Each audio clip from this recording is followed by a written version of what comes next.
শখের কিচেন থেকে আজকে সকালের কাজকর্মগুলো শুরু করেছি। আসসালামু আলাইকুম everyone, welcome back to my channel. Beauty blogger Farhana channel থেকে আপনাদের সবাইকে স্বাগত জানাই। কাছে দূরে যেখান থেকে বসে আমার আজকের ভিডিওটি দেখছেন, আশা করছি আল্লাহর অসীম রহমতে সবাই ভালো আছেন। আমরাও আলহামদুলিল্লাহ বেশ ভালো আছি। বরাবরের মতো আজও আরও একটি ডেইলি ব্লগ নিয়ে হাজির হয়েছি। আশা করছি শুরু থেকে শেষ পর্যন্ত আমার ভিডিওর পাশে থেকে যাবেন। অবশ্যই স্কিপ করা ছাড়া ফুল ভিডিওটি কন্টিনিউ করার চেষ্টা করবেন। কোথাও কোনো অংশ আপনাদের কাছে একটু হলেও ভালো লাগবে। গত রাতে আপনাদের ভাইয়া টুকটাক প্রয়োজনীয় কিছু কেনাকাটা করে এনেছে বাজার হিসেবে, তো সেগুলো আসলে গত রাতে আর গুছানোর ইচ্ছেই জাগেনি, তো ভাবলাম সকালবেলা একটু গুছিয়ে নেই। এখন কিন্তু নাস্তা তৈরি করিনি, আর আজকে সকালবেলা নাস্তা তৈরি করবো না, এই কারণে খুব রিল্যাক্সে ভিডিওটা শুরু করেছি। তো এখানে কিছু বিস্কিট, নুডলস, সেই সাথে এক প্যাকেট গুঁড়ো দুধ আর এক প্যাকেট মরিচের গুঁড়ো এনেছে, আর কিছুটা আটা এনেছে। তো সব কিছু এখন একটু জায়গা মতো রেখে দেব। এই ছোট ছোট বিস্কিটগুলো আমার বাসায় অনেক পরিমাণে আনা হয়, কারণ আমার ছোট বাবুরা যখন ক্ষুধা পায় তখন এরকম এক প্যাকেট করে বসিয়ে দিলে আমাকে আর জ্বালায় না সেরকম। তো আজকে তো দেখতে পেয়েছেন 4-5 প্যাকেটের মতো, আর গত রাতে আপনাদের ভাইয়া আরও এনেছে, সেগুলো শেষ হয়ে গেছে। আবার আজকের দিনে মানে আজকে দুপুরে আরও অনেকগুলো আনবে, সেগুলো যদি থাকে আপনাদের সাথে শেয়ার করব ইনশাআল্লাহ। ভিডিওর শুরুতে আমার প্রিয় আপুদেরকে মনে করিয়ে দিতে চাই, যদি ভিডিওর কোনো অংশ আপনাদের কাছে একটু হলেও ভালো লাগে তাহলে প্লিজ আমার চ্যানেলটিকে সাবস্ক্রাইব করে আমার পাশে থেকে যাবেন। নিত্য নতুন ভিডিও পাওয়ার জন্য নোটিফিকেশন বেল আইকনের অল অপশনটি প্রেস করে দিবেন। এতে করে যখনই ভিডিও আপলোড করব সবার আগে আপনাদের কাছে নোটিফিকেশন পৌঁছে যাবে। আপনারা চাইলেই আমার সেই সকল ভিডিওগুলো দেখে নিতে পারেন। একটা লাইক করে ফুল ভিডিওটি কন্টিনিউ করবেন। আপনার একটা লাইকের কারণে আপনার মতো হাজারো বন্ধুর কাছে আমার এই ভিডিওটা পৌঁছে যাবে। একটা কমেন্ট করে যাবেন। আপনার সুন্দর একটা কমেন্ট পেলে পরবর্তী দিনে নতুন একটি ভিডিও শেয়ার করতে আমি অনেক বেশি উৎসাহ পাবো। এখন ভিডিওতে ফেরা যাক, অনেক তো কথা বলে ফেললাম। এখানে চা পাতি, দুধ আর চিনি আমি রিফিল করে নিচ্ছি। এগুলো মনে হয় কি যে সকালে রিফিল করলে সন্ধ্যা পর্যন্ত শেষ হয়ে যায়। আমি কিন্তু খুব চাখোর, আমি কিন্তু সারাদিনে অনেকবার চা খাই, আপনাদেরকে আসলে বলে বোঝাতে পারবো না। সকাল সন্ধ্যা তো খাওয়া হয়, তার পাশে আমি কি করি, এখন নতুন একটা পদ্ধতি শুরু করেছি। আমি ইলেকট্রিক কেটলিতে বেশ অনেকটুকু চা তৈরি করে রেখে দেই। আমার যখন চায়ের নেশা ওঠে তখন আমি শুধুমাত্র গরম করেই খেয়ে ফেলি, বাড়তি ঝামেলা আর করতে হয় না। এই কারণে চা খাওয়ার নেশাটা আরও বেড়ে গিয়েছে। আমি সারাদিনে অনেকবার চা খাই। তো যাই হোক, চা বানাবো এখন আবার, তো এই কারণে চায়ের যে জিনিসগুলো আছে দুধ, চিনি আর চা পাতি সব রিফিল করে নিয়েছি। আর এই যে বড় কন্টেনারটা দেখতে পেয়েছেন, এটার মধ্যে আমি সব কিছু রেখে দিয়েছি, নুডলস, বিস্কিট, সেই সাথে যে বাকি গুঁড়ো দুধটা ছিল সেটা, আবার মরিচের গুঁড়ো সব একসাথে রেখে দিয়েছি। পরবর্তীতে আবার জায়গা মতো রিফিল করব, যেহেতু সকালবেলা সব আর রিফিল করতে ইচ্ছে করছে না। আর আটাটাও কন্টেনারে রেখে দিয়েছি। তো সব কিছু তো রিফিল করা শেষ। এখন কাউন্টার টপের এই অংশটাকে ভালো করে একটু মুছে নেব। আমার এই জায়গাটা আমার খুব ভালো লাগে, এই জায়গাতে কাজ করলে না মনে খুব শান্তি পাওয়া যায়। যেহেতু ফেরি লাইট লাগানো আর এই জায়গাটা প্রচণ্ড চকচকে করে আমার কাছে যেটা মনে হয়, এ কারণে আমার কাছে ভালো লাগে, তাই আমি অধিকাংশ সময় দেখতে পান এখন এই জায়গাতেই ভিডিওটা করি। আপনাদের ভাইয়া গত রাতে 8টা ডিম এনেছে, তো সেগুলো তো ওভাবেই রেখে দিয়েছিলাম। এখন ভাবলাম যে এগুলোকে ধুয়ে তারপর ফ্রিজে তুলে রাখি। আর আজকে আমার মাথার ওপর অনেক বড় একটা কাজের চাপ আছে, সেটা হচ্ছে আমি আমার ফ্রিজটাকে ভালো করে ধুবো আজকে, একদম ডিপ ক্লিন যেটাকে বলে সেটা করব। সেই সাথে আমি কিভাবে ফ্রিজকে অর্গানাইজ করি সেটা আপনাদের সাথে আজকে ছোট্ট করে শেয়ার করব। আশা করব আপনাদের কাছে ভালো লাগবে। এদিক থেকে আমি কথা বলতে বলতে কিন্তু খুব ঝটপট ডিমগুলোকে ধুয়ে নিয়েছি। এখন ইসুপগুলের ভুসিটা ভিজিয়ে রাখছি। ইসুপগুলের ভুসি সকাল আর সন্ধ্যা খাওয়ার চেষ্টা করছি, আমার কাছে ভালোই লাগে খেতে। তো আমি আগে চিনিটা খেতাম না, তবে এখন চিনি ছাড়া ইসুপগুলের ভুসি আর তোকমা দানাটা খেতে পারছি না। তো এই কারণে আসলে অভ্যাস যখন যেরকম করি তখন সেরকমভাবেই চলতে হয়। তো যেহেতু এখন চিনির অভ্যাসটা করেছি, এটা আবার চেঞ্জ করতে একটু সময় লাগবে। এখন আসলে এটা ভালো লাগে, তাই চিনি দিয়ে ইসুপগুলের ভুসিটা খেয়ে থাকি। তো যাই হোক, একদিকে ভিজিয়ে রেখেছি ইসবগুল আর অন্যদিকে আমি চা বসিয়ে দেব। এ কারণে ইলেকট্রিক কেটলিটা নিয়ে এসেছি।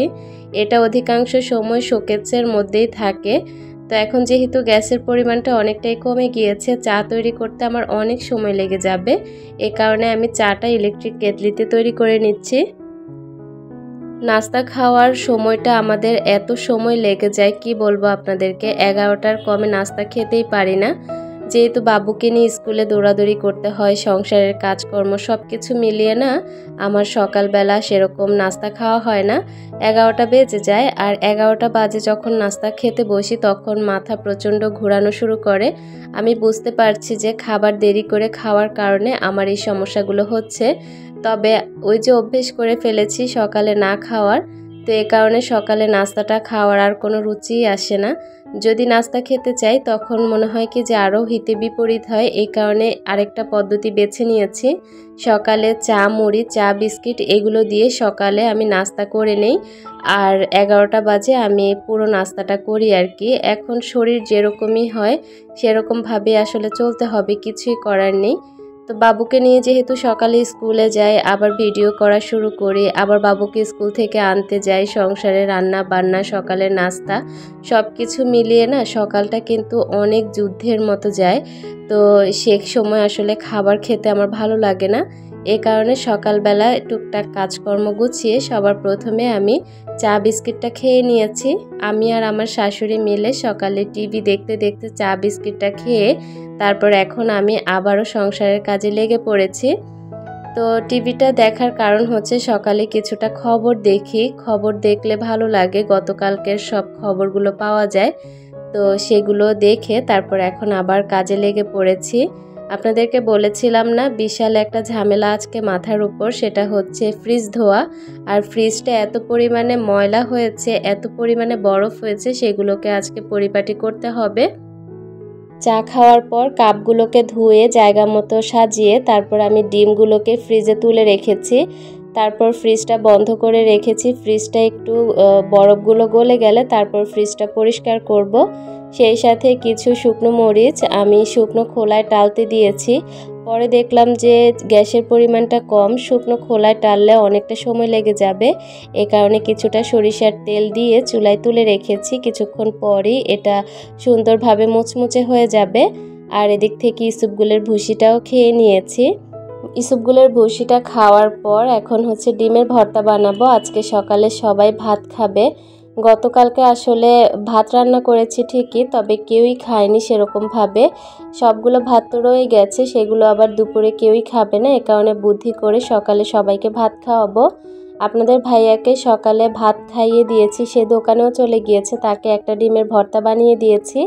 এখন আমি আর আমার শাশুড়ি খাবো, এ কারণে একটা ডিমের ভর্তা তৈরি করে নিচ্ছি।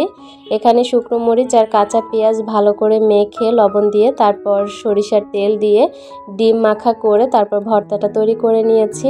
দেখতে পাচ্ছেন কতটা লোভনীয় হয়েছে, খেতে কিন্তু আরও অনেক বেশি মজার হয়েছে। শুকনো মরিচ দিয়ে তারপর এই ভর্তাটা দিয়ে ভাতগুলো খাবো, আলহামদুলিল্লাহ অনেক ভালো লাগবে খেতে। আমার বাসায় এমন কোনো দিন নেই যে ভর্তা ভাজি হবে না। ভর্তা ভাজি ছাড়া আমি ভাতই তুলতে পারি না মুখে। আমার কাছে তো খুব ভালো লাগে ভর্তা ভাজি করতে। যেমন আজকে দুপুরের মেনুতে থাকবে মুরগির মাংস, ডাল, সেই সাথে শাক ভাজি, করলা ভাজি, শুটকির ভর্তা।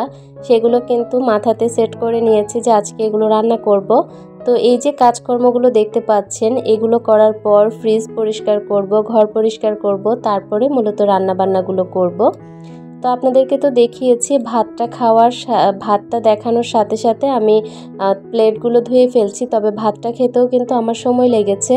তো সব সময়গুলো তো আর আপনাদের সাথে শেয়ার করা হয় না, আপনারা খুব ইজিলি দেখে ফেলেন, তবে আসলে কিন্তু অনেকটা সময় লেগে গিয়েছে।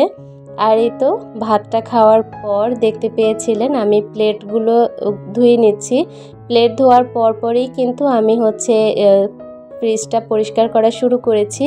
ফ্রিজ পরিষ্কার করার পর এতটা চকচকে লাগছে, মনটাই শান্তি লাগছে আমার কাছে। যে কোনো জায়গা অর্গানাইজ করলে বা যে কোনো জায়গা পরিষ্কার থাকলে আমার কী যে ভালো লাগে বোঝাতে পারবো না। আমার কাছে কিছুটা টুকরো টেবিল ক্লথ ছিল, এটা আমি আমার কিচেনের কাউন্টার টপে ব্যবহার করেছিলাম, উপরের কাউন্টার টপে। তো সেটা আসলে এখন আর ব্যবহার করছি না, এ কারণে ফ্রিজে অর্গানাইজ করার কাজে ব্যবহার করে নিলাম। এটা রাখার কারণে ভালোই হবে। আর প্রত্যেকটা জিনিস আমি বক্সে করে রাখছি, যেমন আদা, রসুন, কাঁঠাল, সেই সাথে কাঁঠালের বিচি, মুরগি, গরু, তারপর মাছ, সব কিছু এভাবে রেখে দিয়েছি। আজকের ভিডিওর একদম শেষ প্রান্তে চলে এসেছি। সবাই ভালো থাকবেন। আল্লাহ হাফেজ।